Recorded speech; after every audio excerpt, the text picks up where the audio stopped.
I'd like to welcome our audience here in Claremont Hall, as well as around the world, to the launching of the year-long lecture series sponsored by the Center for the Study of Economy and Society in the Cornell Arts College of Arts and Sciences. My name is Victor Ni, Director of the Center, and the lecture series is entitled The American State in a Multipolar World.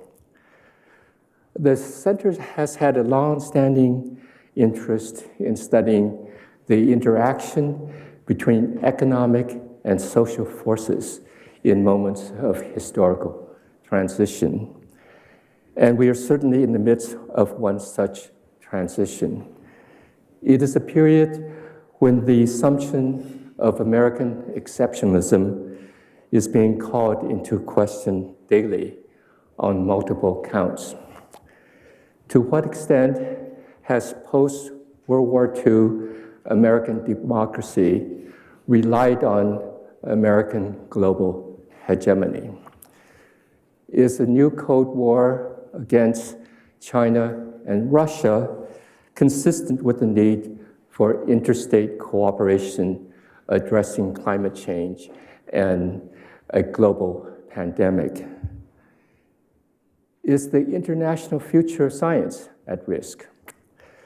We hope our series will address the urgent need for a broad and thoughtful exchange of views, both inside and outside Cornell, as American foreign policy confronts a critical inflection point.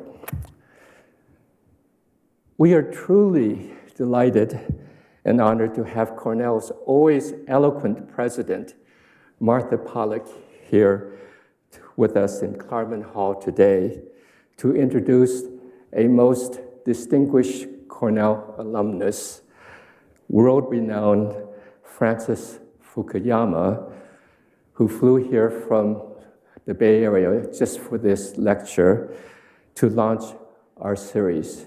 And also many thanks to the wonderful staff of eCornell who have worked with us closely to make this lecture in person, live on the webinar available to interested audience across the world.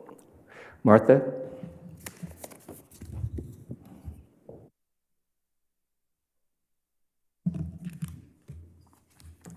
Hi, everybody.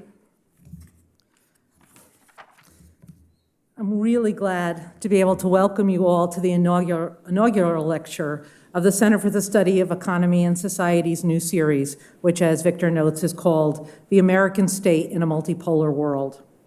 And the topic of this series really does seem particularly apt today, when the world's most pressing challenges, from climate change to the corona pandemic to pandemics of misinformation, all cross national boundaries and all demand solutions that do the same.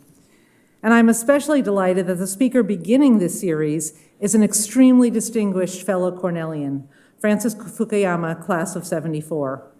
Professor Fukuyama is the Olivier Nomellini Senior Fellow at Stanford University's Freeman Spogli Institute for International Studies, and he's also director of Stanford's Ford Dorsey Master's Program in International Policy.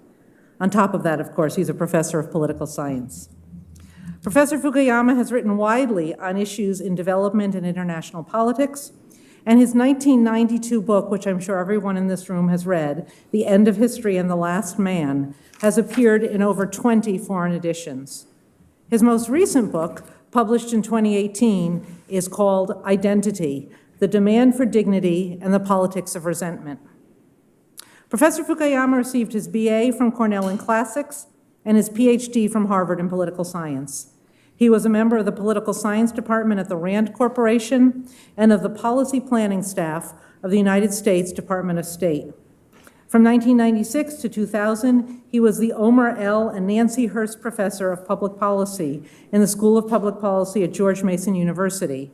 And then from 2001 to 2010, he was the Bernard L. Schwartz Professor of International Political Economy at the Paul H. Nitze School of Advanced International Studies at Johns Hopkins University.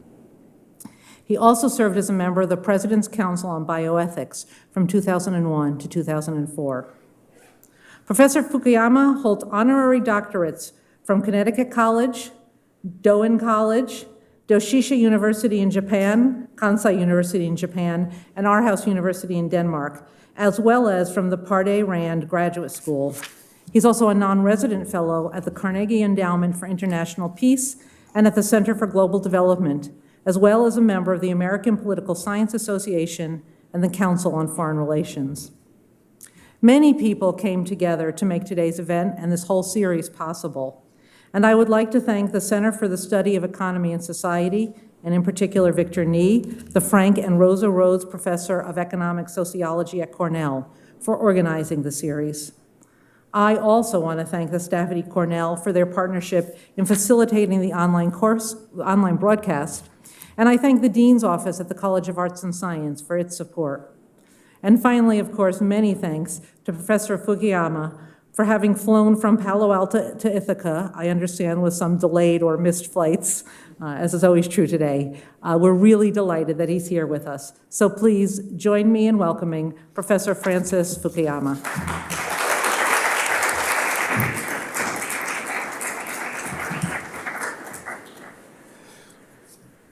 So, is this on? Okay, can you hear me? So thank you very much for that very kind introduction, Professor Pollack. It's a great pleasure for me to be back at Cornell. I cannot believe it's been more than 45 years since I graduated from this university. Time really does fly when you're having fun. But I'm pleased to see that the quad actually does not look all that different from the way it did when I was a student here.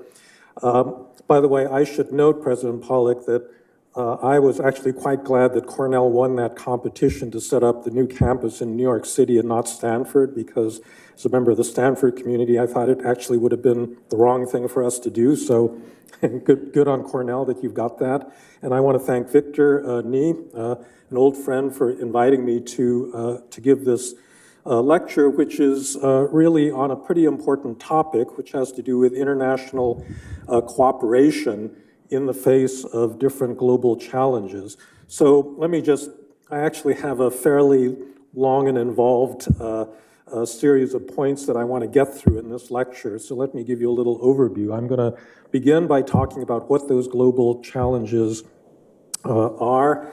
I'm then going to talk about a focus on global warming and carbon emissions specifically as probably the biggest of those challenges that we face, what the governance requirements are, and what some of the obstacles to dealing with them will be, including whether there are new international institutions that we need to create to deal with this. I'll give you a bottom line. I do not believe that this is actually the right way to go for both practical and normative reasons, and I believe that nation states will still be the primary actors in dealing with this challenge, but that they themselves need to get their act together if they're actually to do this. And then finally, we're going to get to one of my favorite topics, which is the American state, because I think our state has a lot of problems right now. And unless we actually fix them on a national level, we're not going to be able to exercise any leadership in this issue, and we're not going to step up to the challenges that are posed by climate change. So let me just begin by reviewing with you something that you probably don't need to be reminded of. Since the beginning of the millennium, we've been faced with a whole series of global crises, beginning at the beginning of the millennium with the terrorist attacks on the World Trade Center on September 11th, 2001, continuing through the financial crisis in 2008, followed by a euro crisis in 2010, and then finally the pandemic that we are still in the midst of that began in 2020. All of these transcend national borders, as President Pollack pointed out. They cannot be solved by any single country acting on its own. But I have to say that the record in global cooperation has been disappointing and it's been deteriorating. If you think about the three big crises we've faced over the last 20 years, the September 11th attacks brought forth actually a significant amount of cooperation on the part of NATO. A number of NATO allies joined in the American effort to defeat the Taliban after 2001. The 2008 financial crisis actually produced a fair amount of cooperation among central banks around the world to support one another as they went through this grave liquidity crisis that everyone was facing. It led to the creation of at least one new institution, the G20, out of a recognition that the old G7 could not really handle a global financial crisis of this sort. I'm sorry to say that the most recent crisis, the pandemic, did not produce, I would say, a single durable political institution in its wake. And in fact, I think produced a lot of conflict in itself, even on a national level. So you think about the United States, in general, we assume that a grave external threat like a deadly virus is an occasion for national unity. But what's happened in the United States is, in fact, that very threat has become a point of division. The polarization in this country has led to simple responses like wearing masks or getting vaccinated becoming a political marker of a political tribalization that preceded the pandemic, but in many ways the pandemic has made it worse. And so you have a significant number of Americans that now believe that that they do not want to get vaccinated. As a result, the United States has fallen to the bottom of the rich world rankings in terms of the proportion of its population that has received the vaccine, and as a result, the pandemic has continued. The reasons for this lack of cooperation, I think, are several-fold. I think one of them is a return to geopolitical competition. So Russia, China, and the United States, rather than seeing the pandemic as an occasion for cooperation, saw it as an occasion for competition in terms of who would get their vaccine, their national vaccine, out to other countries and use that for unilateral diplomatic advantage. The second reason really had to do with the rise of populist nationalism in the years preceding the pandemic. Many countries around the world, beginning, unfortunately, with the United States, were looking for an opportunity to close their borders to people coming from abroad. The epidemic gave them a perfect opportunity to do this, as well as to grab new executive powers that they could then use once the epidemic was over. And then finally, we are living in a really different technological world today than when I was a student here with the rise of the internet. There were hopes when the internet first came into being and came into widespread use in the 1990s that this would be the occasion for greater global unity because you could now communicate very easily across borders. What we've seen instead is the spread of filter bubbles, of hate speech, of polarization, directly as a result of the fact that people can communicate, but they don't communicate either as nations or as a global community. They organize themselves into political tribes, and that has been feeding a lot of the political conflict in much of the world.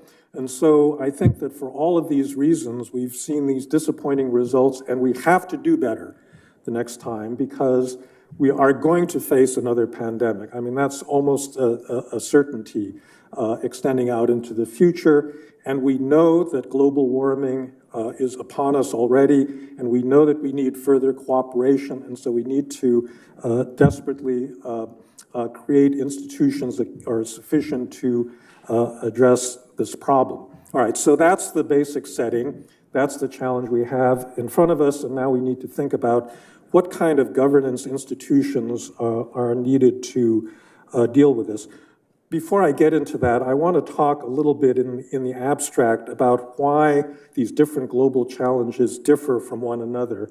A former colleague of mine at Johns Hopkins Sci, Scott Barrett, an economist, wrote a very nice little book a while ago called Why Cooperate? And he deals with several global public goods that face the world that need to be addressed.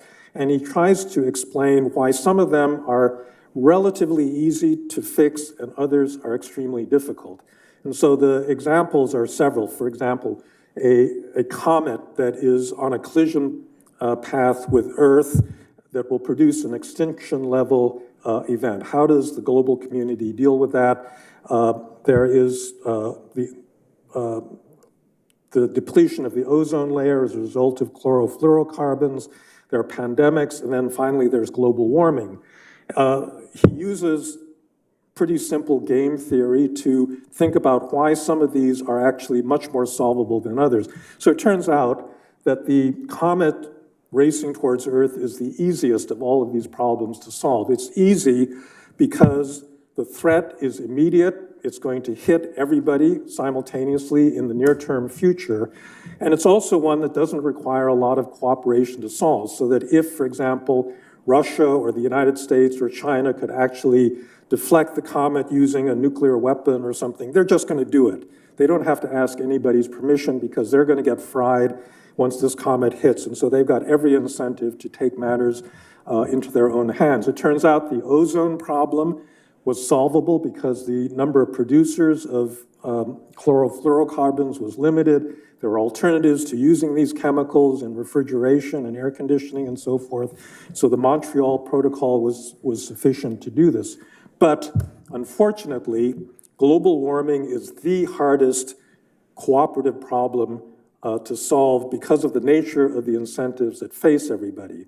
So the first problem is that the bad effects of global warming are not immediate. They're down the road. There's a time delay between the moment that you emit the carbon and when you feel the warming effects. And moreover, some of the worst effects don't affect your country. They affect poor people living in distant places like Bangladesh. So if you're a politician, you don't really have to worry about your Bangladeshi constituents voting against you if you don't take appropriate action as an American elected official. And moreover, the costs of mitigating carbon are all paid up front. It's very costly to switch to alternatives. We're now going through a big energy crisis in Europe and in China as a direct result of that effort to switch away from hydrocarbons. And so Barrett argues that there are a lot of reasons why this is a problem that's not really been grappled with effectively by countries up until this point. And so that's a general scene setting, that not all of these global problems are equally difficult, but of them, the global warming problem is really one of the worst. Now, I'm going to take a little detour. I read 2 science fiction novels over the summer that I want to tell you about. I actually think that science fiction is one of the most effective ways to think about political futures. The best science fiction novels are ones in which the world is actually kind of similar to the one that we are familiar with, but the technological premises are changed in certain key ways, and then the author thinks through how that's going to affect society. So the first of these novels is one called The Ministry for the Future by Kim Stanley Robinson. Former President Obama listed this as one of his favorite books when it was published a year or 2 ago. And so this novel is set in the mid-21st century. It begins with a massive heat wave that manages to kill about 20 million people in the course of a single week in India. And then as different societies experience a just desperate crisis because of global warming, they begin to react. This reaction then produces, for example, effective action by the Indian government that gets its act together, becomes a leader in certain forms of geoengineering. It stimulates a terrorist movement, an eco-terrorist movement called the Children of Kali, who start assassinating executives of fossil fuel companies and attacking jetliners that are spewing carbon into the atmosphere. The central action is really done by central bankers who agreed to create a carbon bond or a carbon currency in which countries and companies are paid to sequester carbon rather than to take it out of the ground. And this creates the incentives that are necessary to actually deal seriously with the problem of stocks. You know, there's a problem that even if we hit our COP21 goals of keeping levels from rising more than 1.5 degrees, we've still got this huge stock of carbon in the atmosphere. It's still going to change our climate, and you've got to get away, you've got to find a way of sequestering all that carbon, removing it from the atmosphere. And so this actually happens in the course of this novel as a result of this action by central banks. And by the end of the 21st century, global temperatures are not just stabilized, but they're actually coming down. So this is a very optimistic novel. It basically gives you this model of political action in which people are basically shaken awake by this massive crisis that everybody is facing. And it impels them to a kind of collective action of all different sorts, you know, geoengineering, but also collective action by central banks, by national governments, by so forth. And although it does produce, you know, reactions, basically everything works. And in fact, things are so rosy in this novel that it kind of makes me think that the author may be trying to indicate why it's not going to happen. Because for everything to go right, you've got to make a lot of assumptions about political behavior, and the fact that these kinds of challenges are going to stimulate cooperative behavior rather than competitive behavior. And I must say that nothing that's happened over the last decade makes me think that that's, you know, terribly likely to happen. Second novel hasn't been published yet. It'll come out next month, I believe. But this is a novel called Termination Shock by Neal Stevenson, the veteran cyberpunk novelist. This is a very different one, and it has to do with a phenomenon called snapback. So many environmentalists believe that what may happen in the future is that there'll be a big political change on the part of conservatives. So right now, conservatives around the world, and especially in this country, simply don't believe that global warming is happening, right? They deny the reality of the change. But the theory in the novel is that at a certain point, things get so bad that even the most diehard conservative, you know, all the Rush Limbaughs of the future finally have to admit that something is happening. But instead of climbing on board a general climate consensus behind mitigation, they move immediately to geoengineering, to very ambitious geoengineering schemes. And in particular, there's one Texas billionaire that on his own decides to, he comes up with an effective scheme to put lots and lots of sulfur dioxide into the upper atmosphere, which deflects sunlight and then has a marked effect in cooling the planet. And this is one individual that succeeds in doing it. And it turns out that the real interest in the novel is the politics of this, because the problem with geoengineering is that the long-term impacts are unpredictable. And many people think that they're going to have very disparate impacts. And in this novel, turns out it's really good for China. You know, it gives them more rain and a more mild climate, but it makes the monsoon in India fail. And so all of a sudden, because of this one super empowered individual in the United States, you get this big geopolitical conflict that occurs in Asia. I'm not going to spoil the ending of it. You got to read the novel when it comes out, you know, to figure out what happens. But it indicates that the politics of climate change are going to be really complicated, and they're going to be complicated in ways that we have not really foreseen. And actually, I sort of think that the conflictual scenarios that Neal Stevenson presents are a lot more plausible than the happy outcomes that Kim Stanley Robinson talks about. All right, so let me move on to the actual problem of carbon emissions, and just point to some of the political conflicts that are already present in our dealing with it. So according to the IMF, between 2020 and 2050, the new emissions right, the new carbon emissions that will be pumped into the atmosphere from China, India, and then the rest of the developing world collectively are the high-end estimate is 40, 15, and about 30% of all new emissions, which means that the rich world, that is to say Europe and North America, are only going to be putting about 20% of the new emissions into the atmosphere.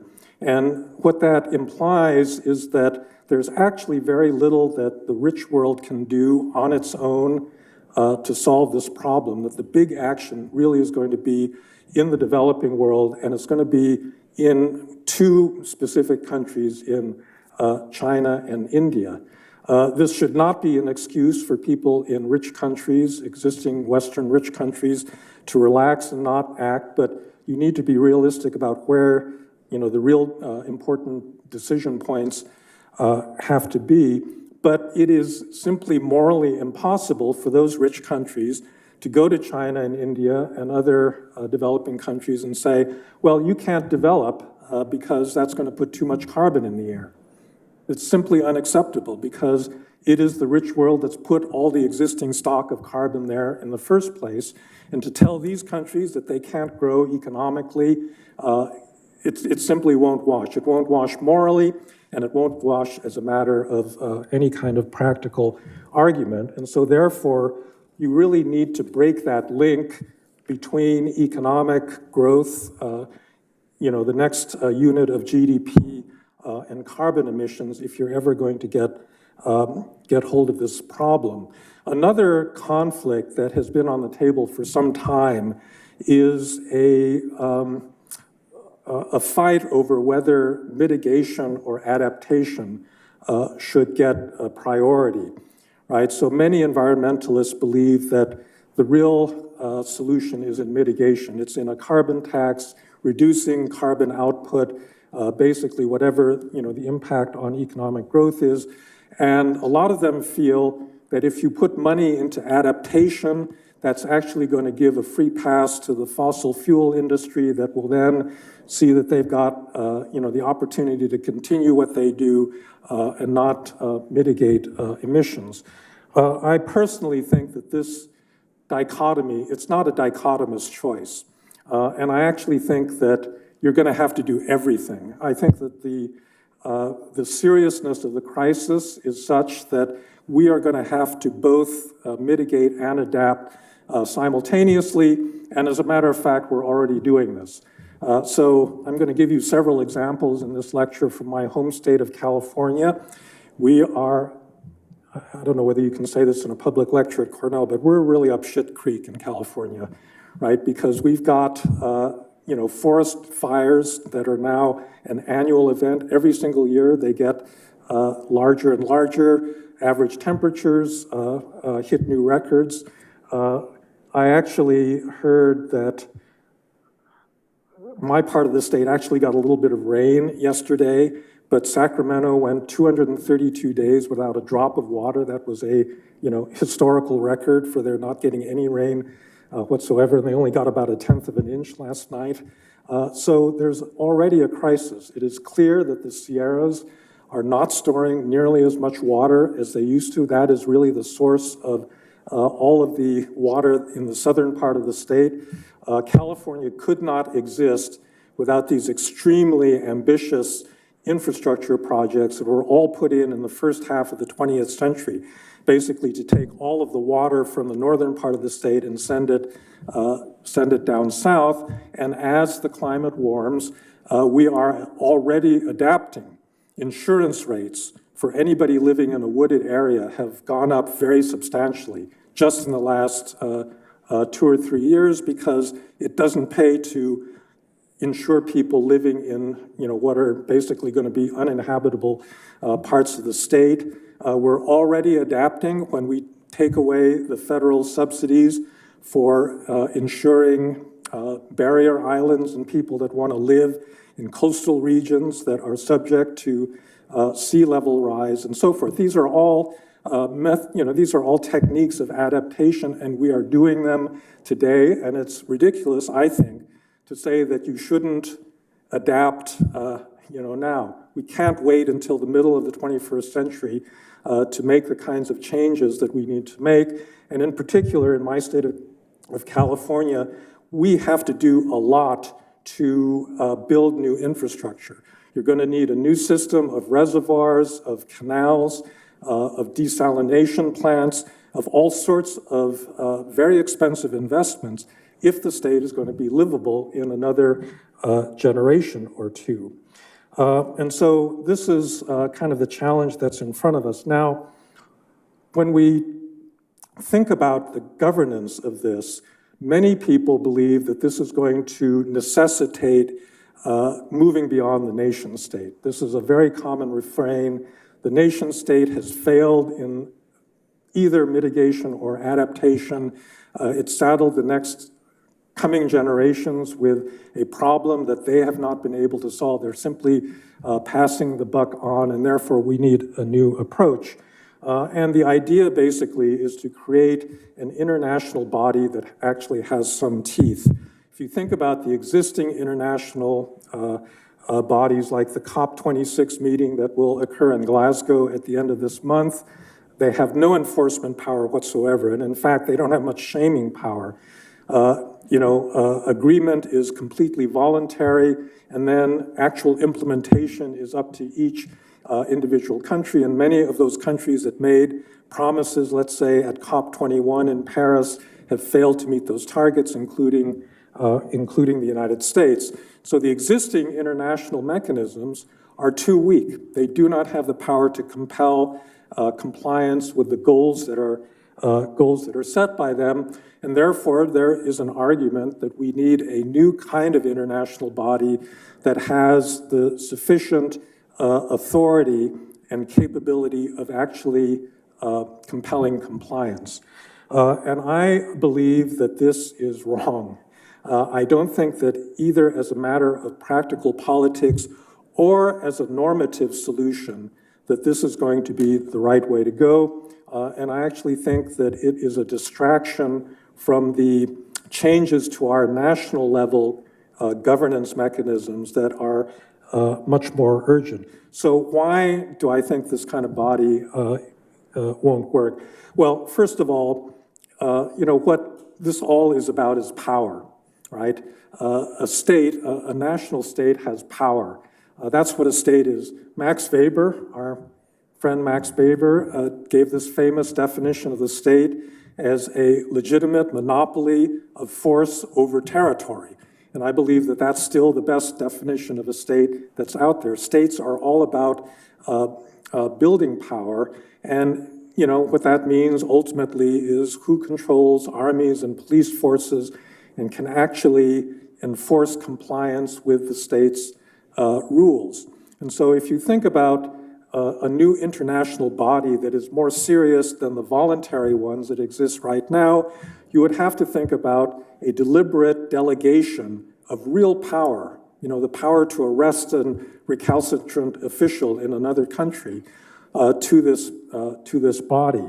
And this is where I think the practical politics really kicks in. You could imagine a small state agreeing to an arrangement like this. If you're Nauru and you're going to not exist as a country in another decade because of sea level rise, then yes, you want the help of this kind of body. But can you imagine China or the United States, even under a more dire future scenario, agreeing to let an international body override its sovereignty and reach into their societies to force compliance? I don't think so. I don't think that the biggest countries in the world are going to permit this, and therefore I don't think it's going to happen. I think that there's a normative argument to be made as well. The state is, as I said, all about power, but in our modern liberal democracies, we have a couple hundred years of experience, not only creating modern states, but also in figuring out how to constrain them. We have other institutions like constitutional checks and balances. We have a rule of law. We have rules regarding democratic accountability. We have independent media that act as watchdogs over states. And the whole point of this structure is that on the one hand, we want to have power to do things. We want to enforce laws and compel compliance. On the other hand, we don't want those states to get out of control and become dictatorships or corrupt or all of the other things that bodies with unconstrained power have. And so all of our political systems, if they're working properly, are a balance between, on the one hand, state power and institutions that constrain state power. And we do not have any experience at an international level creating this kind of body.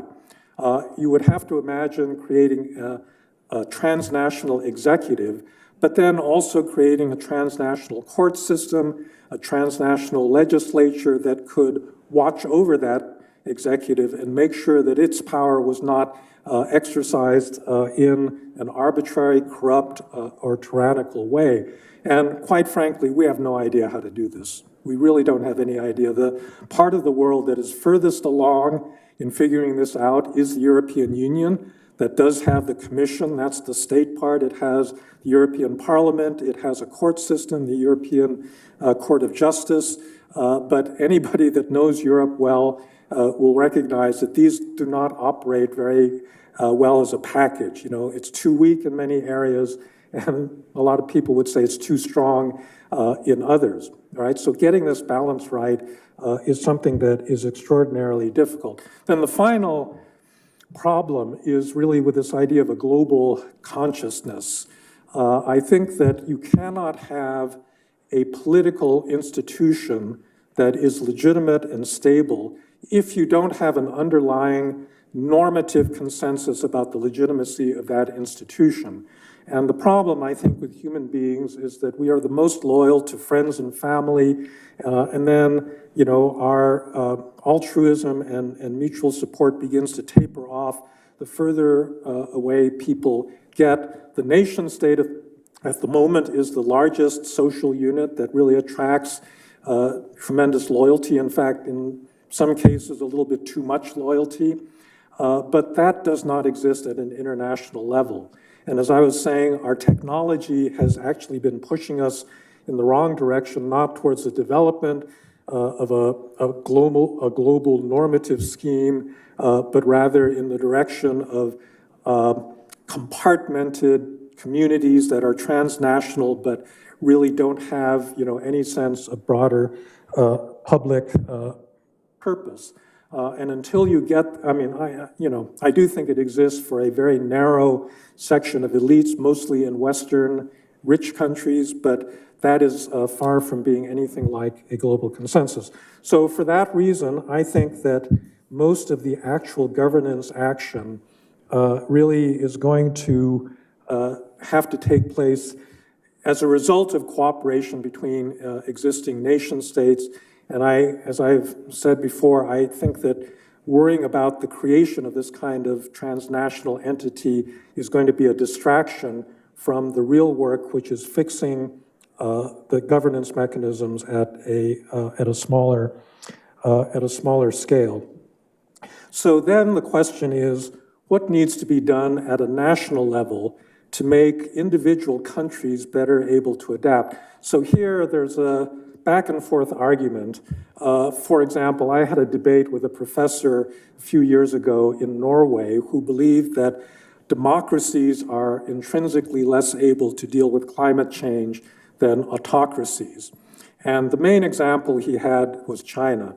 In fact, I think that there have been some cross-national studies, although this is something that actually social scientists ought to look into much more carefully, that don't overall show an aggregate strong correlation between the regime type, that is to say whether you're democratic or authoritarian, and effectiveness in dealing with climate.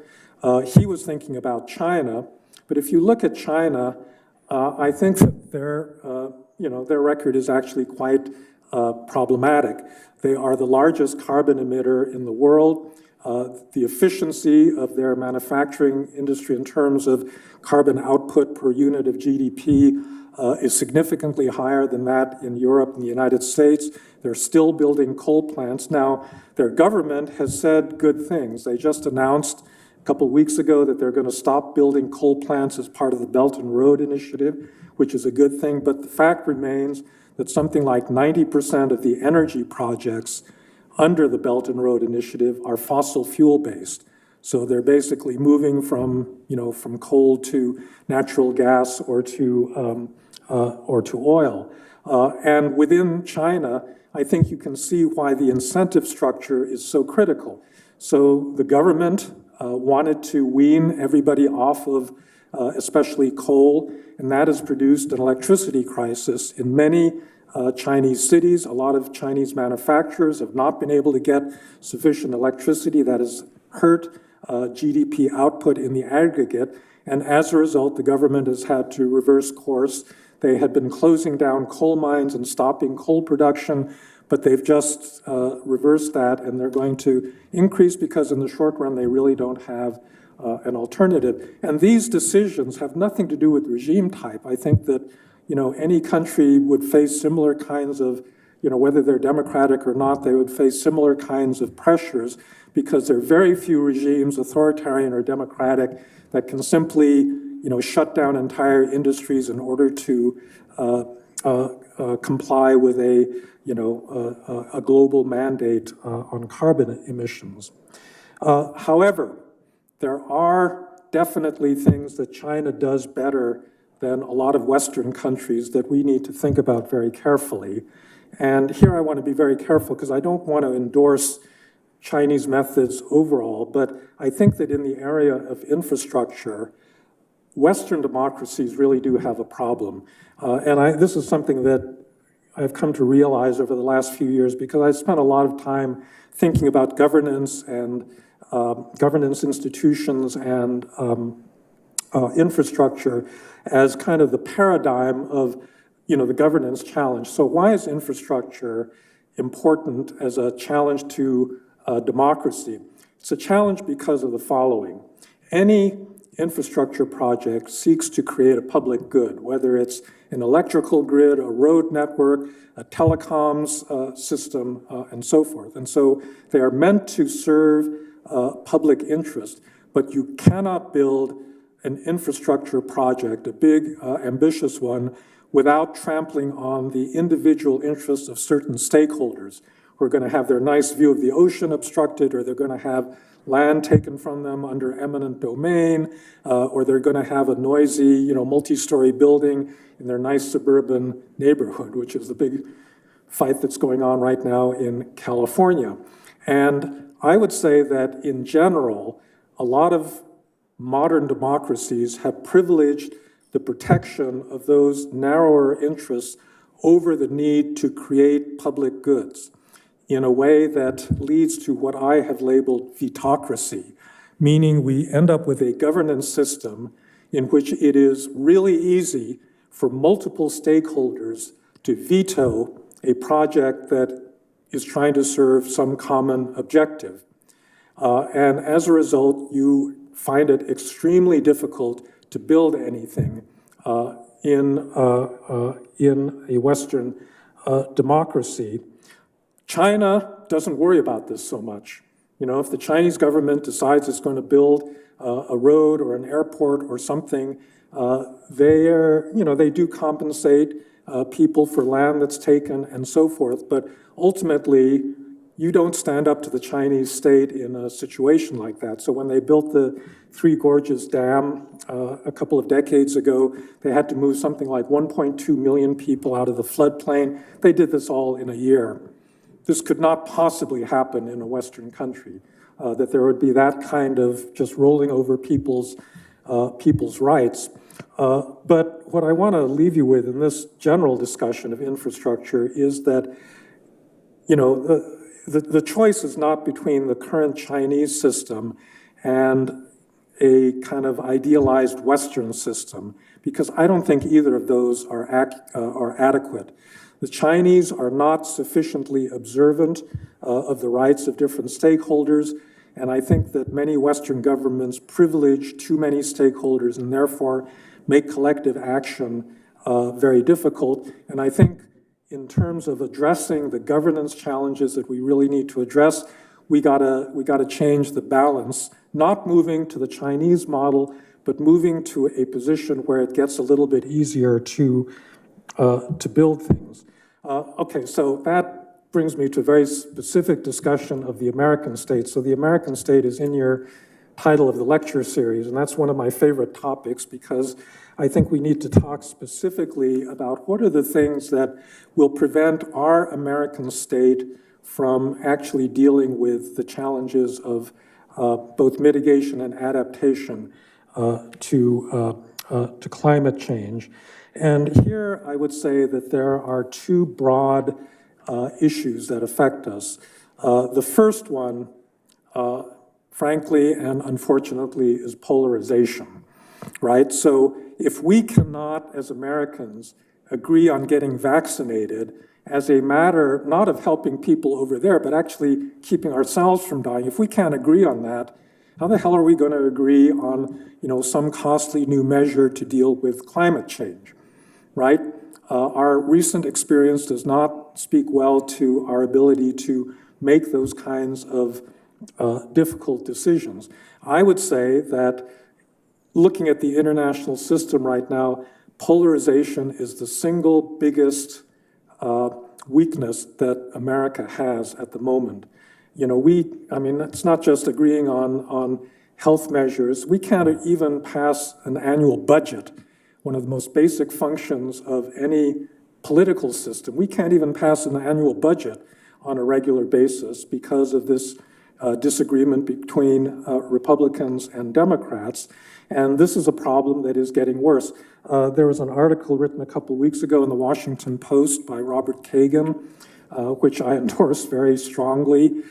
He argues that we are in the midst right now of a very serious constitutional crisis because right now what's splitting Republicans and Democrats is not a dispute over policy issues. It is a dispute over democracy itself. As a result of our past president's insistence that the last election was stolen from him, Republican legislatures all over the country are trying to make it more difficult for Democratic voters to vote, but more importantly, they are awarding themselves the ability to designate electors in the next presidential election and basically to potentially override the popular vote if it goes against them. And so it is an authoritarian set of policies that will, I think, truly undermine the legitimacy of an election if they are allowed to, carry this out, and especially if the election is at all close. And so the stakes right now for American democracy are very great. I don't think that any of the policy disputes, like whether the reconciliation bill should be $3.5 trillion or $1.5 trillion, I think those kinds of issues pale in comparison to the threat that our basic democratic institutions face at the present moment. And so if we don't fix that, we're not going to fix global warming or pandemics or any number of challenges that we're going to face in the future. That's a whole different lecture that I could give about how you're going to fix that, and I don't have any brilliant ideas at the moment. Maybe we can talk about that a little in the Q&A. But the second part predated the rise of Trump and American populism because the American state wasn't working well prior to this. I think that this is the result of both American political culture and the specific design of American institutions. Culturally, and this is something my mentor, Seymour Martin Lipset, wrote about extensively, the single longest standing aspect of American political culture is hostility to the state. Americans do not like the government, and this is something that is shared both by the right and by the left. They dislike different parts of it. So, under Trump, you had all this complaining about the administrative state and the deep state and the attempt to dismantle that as much as possible, but it exists on the left as well. A lot of people on the left want to defund the police. They do not trust a lot of police departments to be, neutral arbiters of the law, but really believe that they're part of a larger power structure and so forth. And one of the results of that is that our state was created later than the states of other developed democracies. It has been less extensive, and it is of less, there are certain parts of the state that are extremely high quality, but there's other parts of it that are either missing or very weak. Actually, Suzanne Mettler, a professor here, has written about, just one example of this American dislike of the state is what she calls the submerged state. We don't like a state that actually has the power to subsidize certain activities. And so instead we grant tax exemptions or tax breaks. And that means that we actually have a big state, but it's just not visible because no politician wants to get up and say, yeah, I think we should spend tax dollars to do X and Y, and rather they give out the equivalent amount of money, through tax credits, right? So this is a problem. We allowed way too many political appointees. Most European parliamentary systems turn over maybe a couple dozen officials every time there's a change after an election between political parties. In the United States, it's between 4,000 and 5,000 officials across the entire federal government. Many of them are subject to Senate confirmation, and talk about vetocracy. Right now, Ted Cruz is holding up about 50 senior appointments in the State Department because he wants to use that as a point of extortion to get some other thing on his agenda. Our system allows him to do that. So I'm running short of time here, and I do want to allow a discussion. Let me return to my state of California just to tell you how climate adaptation is made more difficult by the governance rules that we have created. Because of all of the 50 states in the union, I think California is the one that puts up the most obstacles to building anything, and that will face the biggest challenges in this respect. In California, we have something called CEQA. This is the California Environmental Quality Act. It was passed around the same time back in 1970 as the National Environmental Protection Act, NEPA. And it's an interesting law. It doesn't actually set environmental standards. It basically empowers private enforcement of environmental rules. People somehow think that this new Texas abortion law is a big innovation because it allows for, private attorney generals. Anyone can sue an abortion provider, but actually we Americans do a lot through private enforcement. And one of those measures is CEQA that provides standing and a very easy access to the courts in order to enforce environmental compliance. And as a result, of the case law that has expanded the reach of CEQA, virtually every public and private project in the state comes under its jurisdiction. And virtually everything that gets built, except for the most routine, kinds of home modification projects, are liable to CEQA lawsuits. One of my colleagues estimates that the California high-speed rail, if built in China, would probably cost about $20 billion. This is this high-speed rail between Los Angeles and San Francisco. Current estimate for that is about $90 billion, and that extra $70 billion is largely driven by CEQA litigation because virtually every kilometer of that railroad track is being sued by somebody. And it's not being sued for environmental reasons. They're being sued by labor unions, business competitors, a homeowner that doesn't want to lose the nice view that they've got of something. Mounting a CEQA lawsuit is a way of blocking action. So this is an example of vetocracy in action. It really doesn't have to be that way. You don't have to go to the Chinese extreme. You could be more like, a number of European countries that reduce standing, that, have a more efficient arbitration system rather than using litigation in this fashion, so on and so forth. So this is just, I'll conclude with that particular example.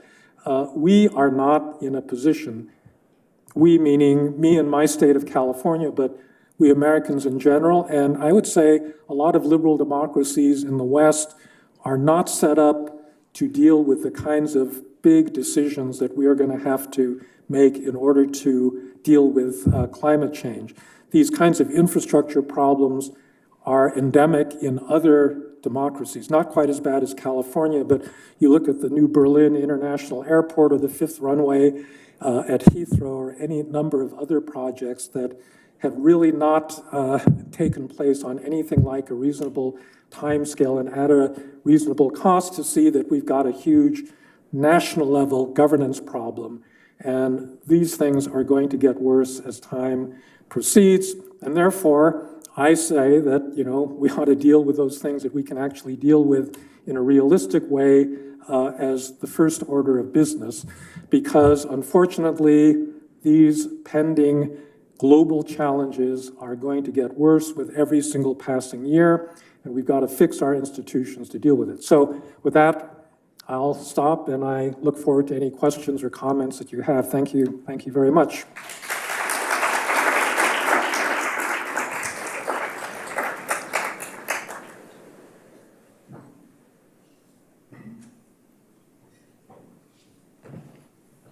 Thank you. Well, we can field questions first from the in-person audience, and then we'll shift after 12 minutes maximum to the online audience from all over the world watching this event. So I will be the moderator, and there's a question in the back there. Yes?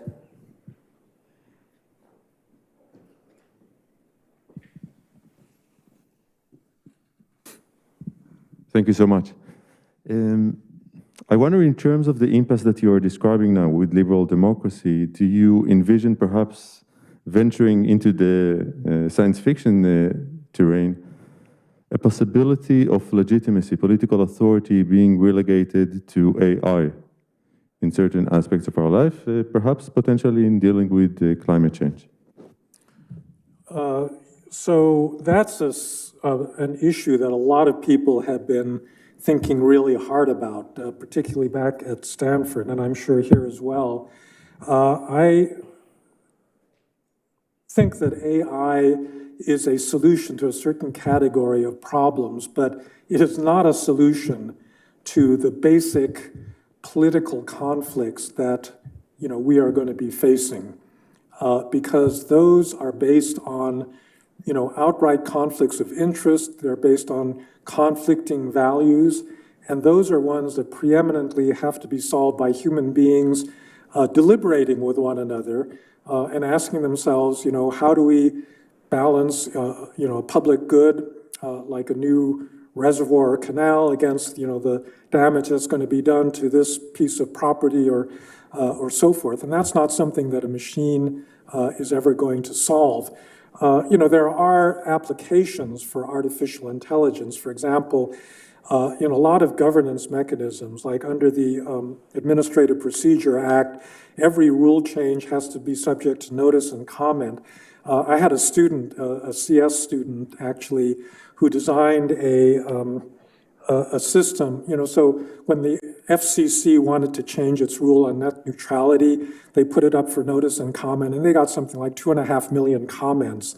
And he actually designed an AI system that went through that entire body of comments and put it into different bins according to the nature of the comment. And it was actually quite a brilliant, solution, and was very useful. It turned out that like a third of them came from one organization, which had not been obvious, before this analysis. So there are applications, but I think that, so much of governance is based on, real conflicts of interest and real conflicts of values, and for that, the machines aren't going to help us. Up at the top. Oh, yes. Okay.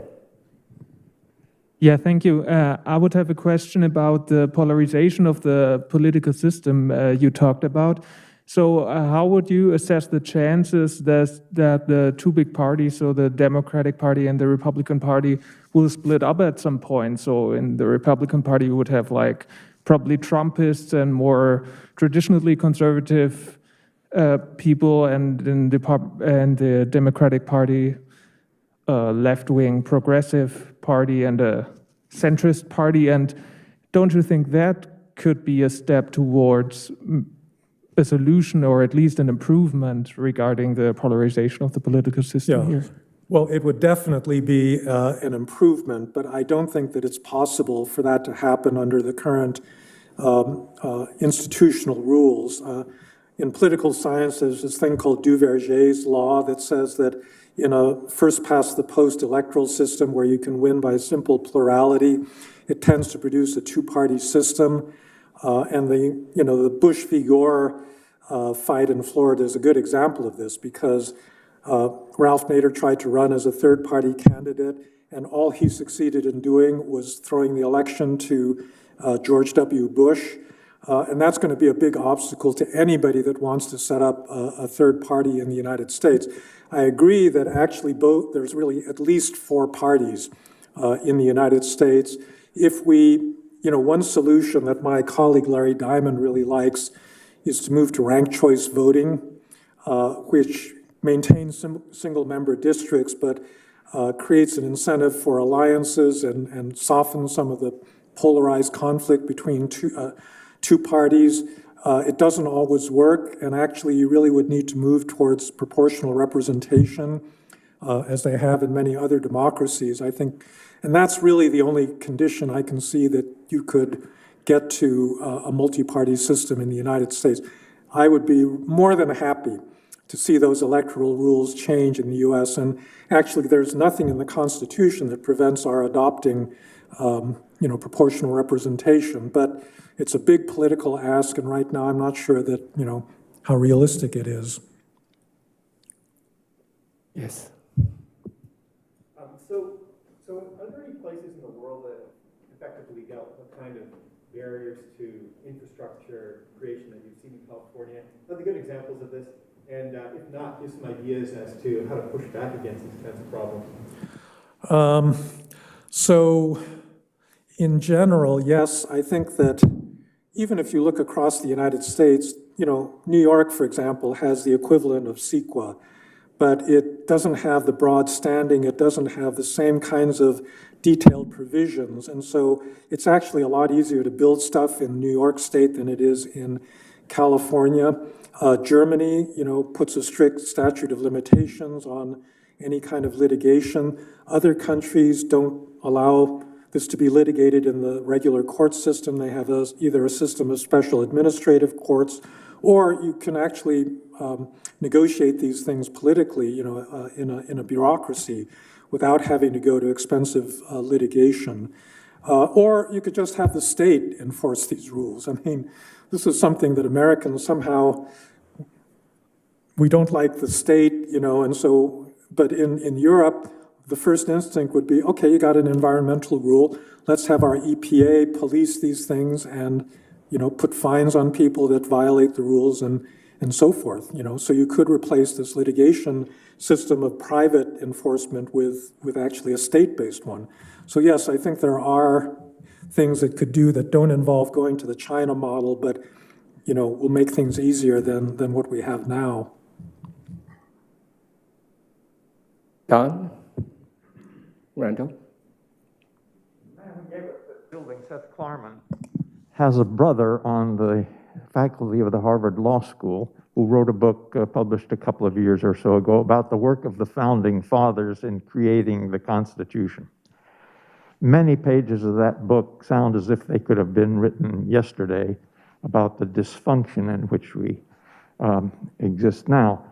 The question then is, to what degree are the seeds of our dysfunction clearly present in our Constitution, and the degree to which, if we're going to get over it, do we need a fundamental re-engineering of the founding document of the nation, and what's the likelihood of that?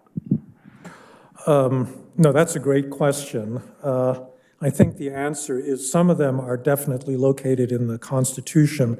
Others are completely extra-constitutional and could be changed overnight if we wanted to do that. I mean, an example is the filibuster, right? I mean, you could just with a majority vote among the Democrats, you could get rid of the filibuster rule and make it much easier, go back to the system that existed, 20 years ago, and make it much easier to pass legislation, which frankly, I think they ought to do.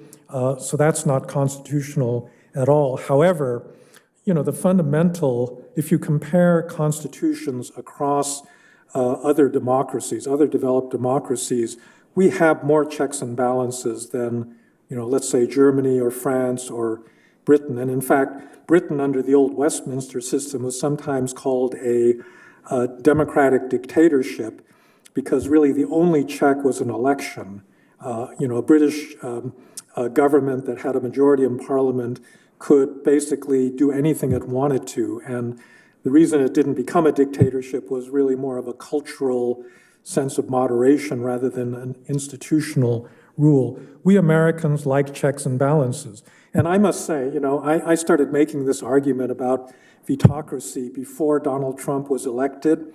And I remember a lot of my colleagues saying, you just wait, you're going to be glad you've got all those checks and balances. And sure enough, the fact that all these checks and balances existed meant that Trump couldn't do a lot of the stuff that he wanted to do, he tried to get around them as much as possible, like building his border wall and so forth. But, he wanted to ban Muslims from coming into the country, and a court told him, no, you can't do that. And so I think, when you have a bad leader, you should be grateful that the American system puts this many obstacles in the way of action, but those exact same rules prevent a better leader from actually getting anything done. And I would say just witness the problem Joe Biden has right now, trying to get these big bills through the legislature. And by the way, even if they pass reconciliation and the infrastructure bill, that's not going to be the end of the story because these will be endlessly challenged in the courts. It's never over until it's over in the United States. And so I just think that we do have a system that privileges the blocking of action. We ought to get rid of those blockages that are, not hardwired into the Constitution. We ought to make, decision-making more obtainable. But, we should also be glad that we got this. The way I regard it, it's kind of a matter of your risk tolerance. The American system is a very low risk tolerance kind of political system where we're more worried about abuses of power than we are about the effective use of power. And other countries, other democracies have a different balance where they think it's more important for governments to be able to actually do stuff than it is to block them from doing things. And I just think that we could, easily move more in the direction of making it easier to do stuff, and our system doesn't necessarily prevent that. In the back there. Hi, thank you for your talk. Circling back to the discussion of climate change, I'm curious to hear your thoughts on the dichotomy between space travel and we need to fix our problems on our planet first. Personally, I think it's interesting people perceive that any developments done to travel to a different planet, that technology wouldn't be helpful in solving problems here on Earth as well. So I'm curious to hear your thoughts on that debate between investing in traveling versus investing in fixing here. Yeah, Kim Stanley Robinson, who wrote The Ministry for the Future, also wrote the Mars Trilogy, which is exactly that scenario that Mars gets colonized and then terraformed because Earth has become unlivable and people need an alternative planet to go to. I think that, I'm really of two minds about this because I actually do think that, people's horizons really need to be broadened, and you're not going to do that unless you take certain risks and kind of dream big about, what is out there in the future. On the other hand, I really do not like this model of privatized space travel. I mean, right now, what's driving the development of, Blue Horizon and SpaceX and everything else is the prospect of carrying these rich billionaires into outer space. It's ridiculous, that should not be, there should be a public use for this and a clear sense of public purpose. behind it. And so that's why, I would actually support, NASA's, I remember watching the current Mars rover Perseverance come down. I must say, when that thing touched down on the surface of Mars, I said, God damn, I'm really proud to be an American, at this point, that they can actually pull something as difficult as that, off so smoothly. But I do think that it's not a solution to any of the problems that I outlined. None of these global problems is really going to be addressed by any of that space technology. And so, we gotta prioritize. One more question, and then we'll rotate to our online audience. Let's see, who's been waiting longer? So either one of you could be ask the question, the students. Okay. Hi, I was just going to ask... You should give it to the... What? You should give it to the lady. Oh, she didn't have her hand up. She didn't. Oh, she was just pointing to him. Okay, sorry. Oh, okay. Are there any practical solutions to disinformation? And if not, are we just headed on an endless downward spiral in terms of partisanship? And I just would also like your advice for students. What could we do, right now to try to help in any sort of way? Yeah, so that's, again, the subject of another complete lecture. I think that the way to deal with this, there's several different approaches. Most of them are regulation, and that's what's being done in Europe right now. So you have privacy rules that prevent these big platforms from using the data they have about you, in other domains. There's antitrust law. We've been very lax on antitrust over the last 30 years for a number of historical reasons. Again, the Europeans have been much more vigilant about that sort of thing.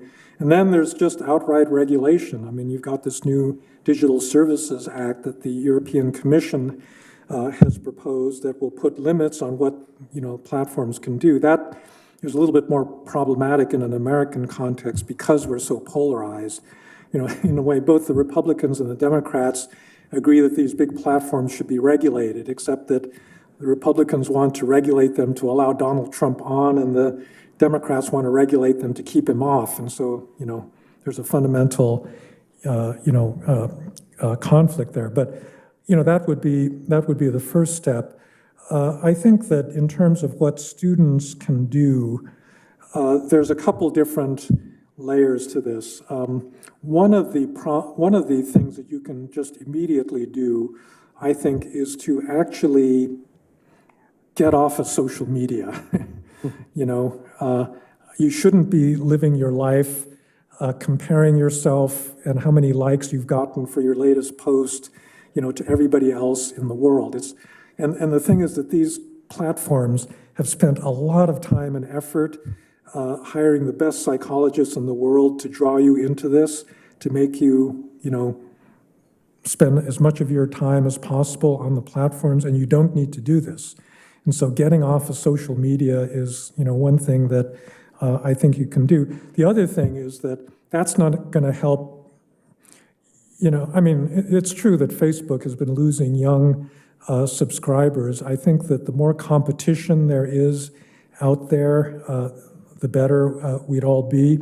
And then I think, you need to pay attention to public policy because there are many regulatory things we could be doing in this space that we've not been doing because people aren't angry about the way that, let's say, Facebook violates your privacy every single day in order to sell further ads. I frankly think it's pretty outrageous.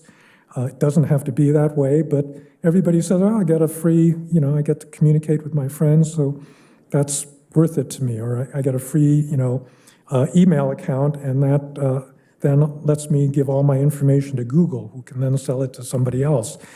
So I think you need to pay attention to public policy because there are going to be times, and I think we're moving to that. The opinion about these big platforms has shifted 180 degrees in the last few years.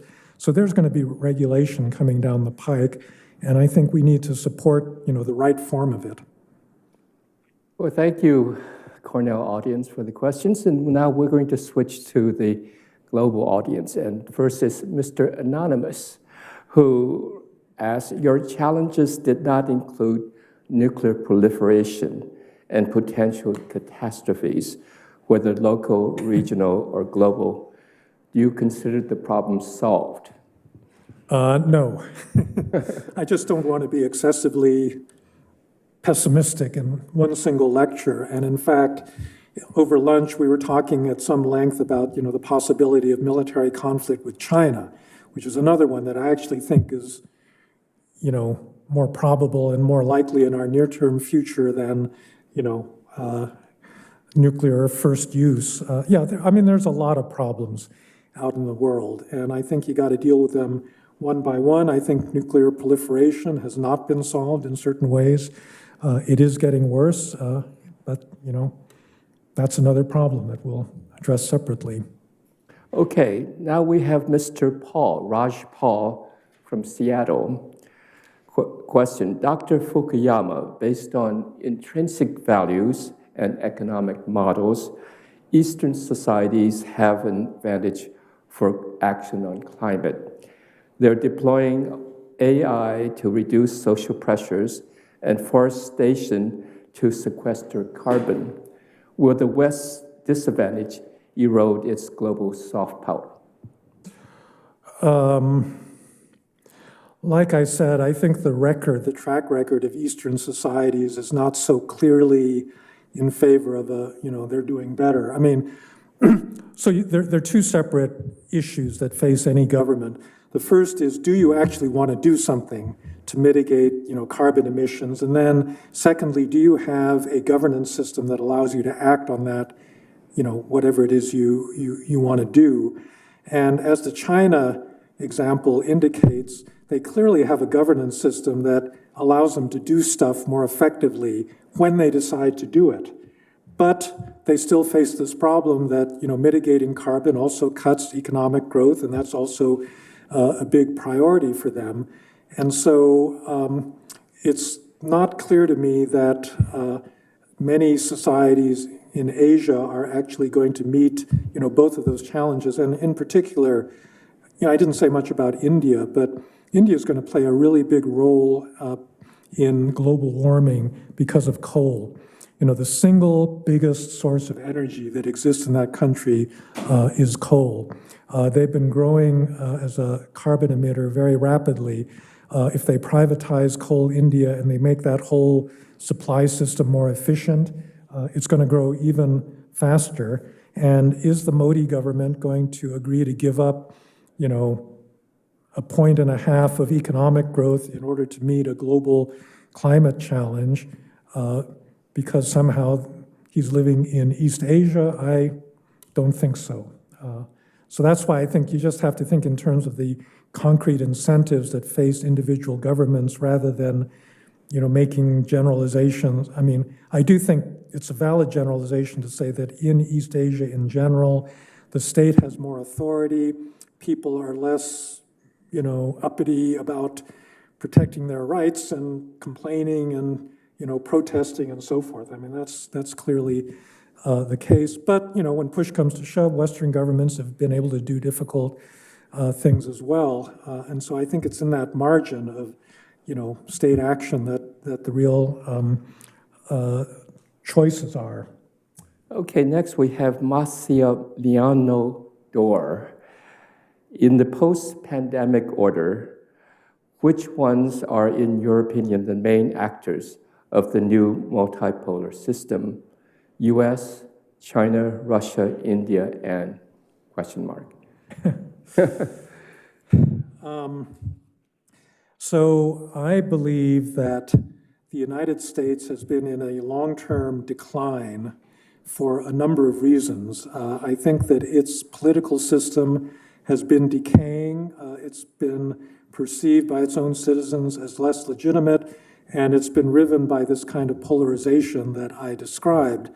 I can imagine scenarios whereby we will come out of it, in the next decade. It's not impossible. But if that's the case, I do think that America's relative weight in the world stage is going to decline. But so is China's and so is Russia's. I mean, China right now, I think, is at a kind of peak in terms of global influence. But as the current slowdown indicates, they're facing a lot of challenges as well.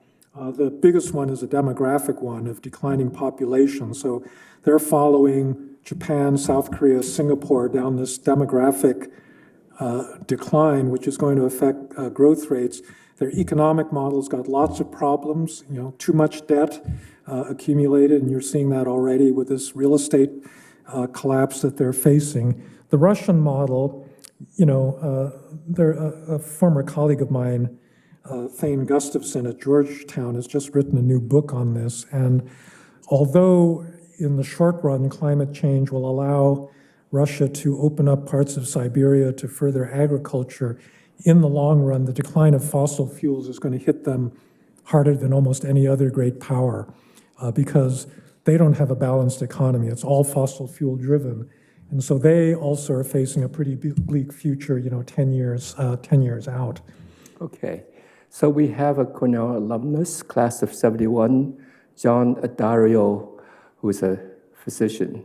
And what happens to the extreme tribalism, polarization, and special interest group roadblocks to progress in America if Trump wins the presidency in 2024? That's one of those, it's funny because even professors are not supposed to be, overtly partisan when they give public speeches. And I actually I don't say this as a partisan because I really do feel that, American democracy itself is really the issue. Like I was saying, I don't think the contest between the two parties right now is over policy. I think it is, much more over fundamental democratic values and democratic institutions. And so another Trump presidency in 2024, I think, is going to be a total disaster because at this point, he tried to steal the last election. He didn't get away with it. But in the meantime, he and other Republicans have been trying to figure out how to do it better the next time. And, it's going to be a little, Viktor Orban's doing something very similar in Hungary, where through gerrymandering and, changing the political system, he's made it very hard for his political party, Fidesz, to ever be voted out of office. And that, I think, is the danger where, you change enough of these rules, and even if you get, right now the Democrats are working at a big demographic disadvantage because of the Senate and because of, the way districting is done. Senate massively overrepresents Republican voters.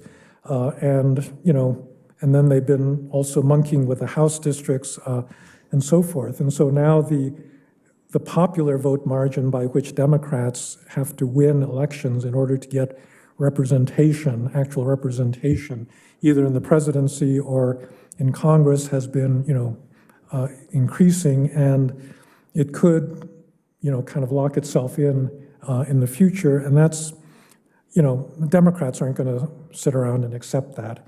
So if you're kind of thinking of scenarios whereby you could get overt violence in this country, you don't have to think very hard about, what could happen over a contested 2024 election when so much of the country is actually pretty well armed and, very angry at the other side. Okay, so Mary Ellen Howe has a question. What is your view of the global climate crisis? What, in your view, is the way in which it's most quickly and effectively addressed? That's a tough one. Quickly and effectively addressed after your lecture.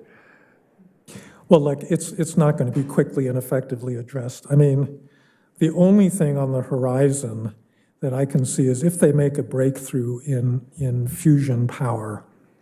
In fact, there's just an article in the Times today about this, that there's a lot of private money going into this, and there's actually a lot of private investors that actually think that, commercially viable fusion power is something that could happen in the next decade. And if that actually takes place, then I think that really solves a lot of the problem. But in the absence of that, it's just going to be this slow slogging grind of, shifting to alternatives, pricing carbon so that it really prices out the externalities in terms of changing individual behavior based on different kinds of incentives, and then dealing with this global problem because, the biggest source of the problem is not in the United States and it's not in Europe, it really is in the developing world. And how you go about doing that is pretty tough. One more example of this.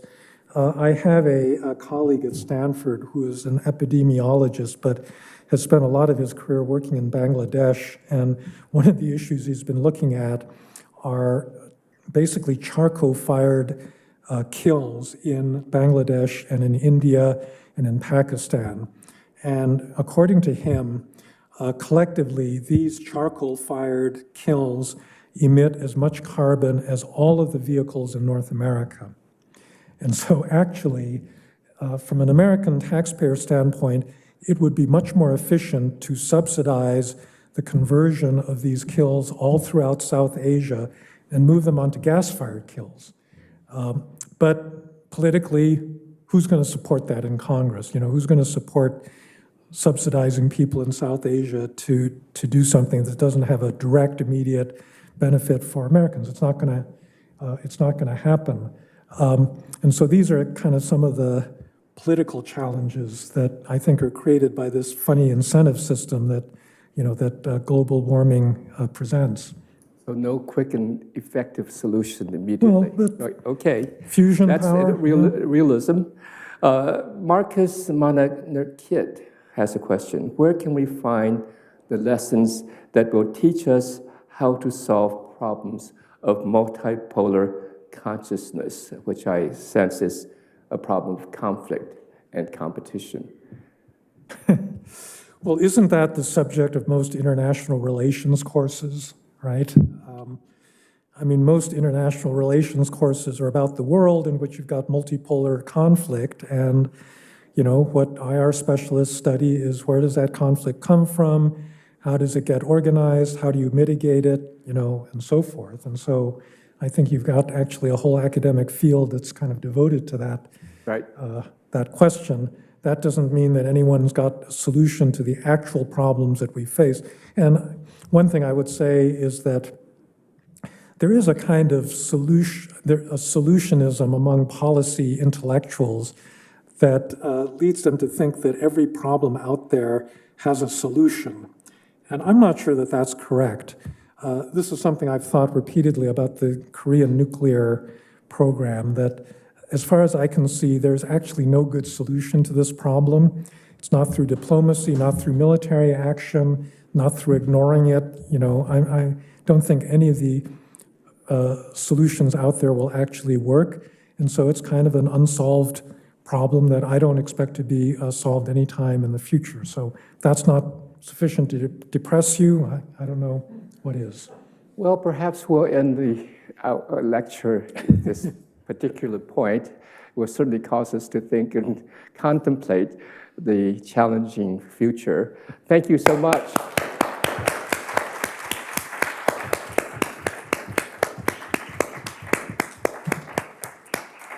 Good.